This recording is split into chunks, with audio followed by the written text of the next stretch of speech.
மீனா மாடி மாடி சும்மா நல்லா இருக்கியா? நல்லா இருக்கேன்டி. ஏன் இன்னைக்கு ஆபீஸ்க்கு லீவ் போட்டுட்ட? ஆமா அந்த பிள்ளைகளை பாக்குறேன்ல. ஏய் அமைதியா இருங்க. வீட்டு கெஸ்ட் வந்தா தெரியலையா? படிக்க ஒழுங்கா. ஏன் மீனா இன்னைக்கு நீ லீவ் போட்டது போதும். அதான் காலையில ஒரு வேலை வாங்கிட்டாண்டி. எல்லா வேலையும் என்னையவே பார்க்க சொல்லிட்டான். என்ன எனக்கு கம்ப்யூட்டர் நாலேஜே கிடையாது. நீ மட்டும் தான் கம்ப்யூட்டர் ஒர்க் பார்ப்ப. அதனால எனக்கு என்னன்னே தெரியாது. ஏதோ மெயில் அனுப்பிச்சிருக்காரு. நான் போட்டோ எடுத்து நான் நைட்டுக்குள்ள ரெடி பண்ணிடுறேன். நாளைக்கு வந்து எல்லாம் முடிச்சிடலாம். பாத்துக்க. ஏய் அமைதியா இருக்கீங்களா இல்லையா? பேசிட்டு இருக்கோம்ல. ஏங்க நீங்க ஏங்க வந்த முன்னாடி டீயை பட்டு கொடுத்த கொண்டு வரமா?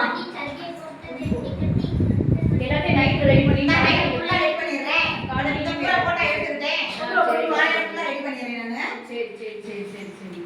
அந்த ஆள் எப்ப பார்த்தாலும் நம்ம டார்ச்சர் பண்ணிட்டு தான் இருப்பேன். ஆமாடி, இன்னைக்கு நீ வேற லீவ் போட்டுட்டியா? பயங்கரமா டார்ச்சர் பண்ணிட்டாங்க அந்த ஆளு. என்ன பண்றதுனே தெரியல. மேனேஜரா இருந்தா இப்படிதான் இருப்பாங்க போல. நம்மலாம் எப்படி சொல்ல இவன் மண்டை முதல்ல தூக்கணும் முதல்ல. பாப்போம். வைங்க வச்சு கொடுங்க. இல்லம்மா நான் எடுத்துக்கிறேன் பண்ணி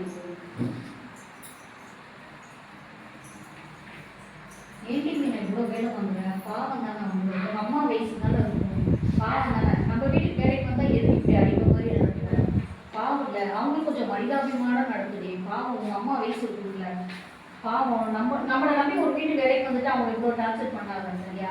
இதை அட்வைஸாக சொல்கிறேன், ஏற்றுக்கோ. சரியா? இது மாதிரிலாம் நம்ம பிள்ளைங்க வரும்போது நம்ம இது மாதிரி நடத்த நம்மளால ஏற்றுக்க முடியுமா? முடியாது தானே.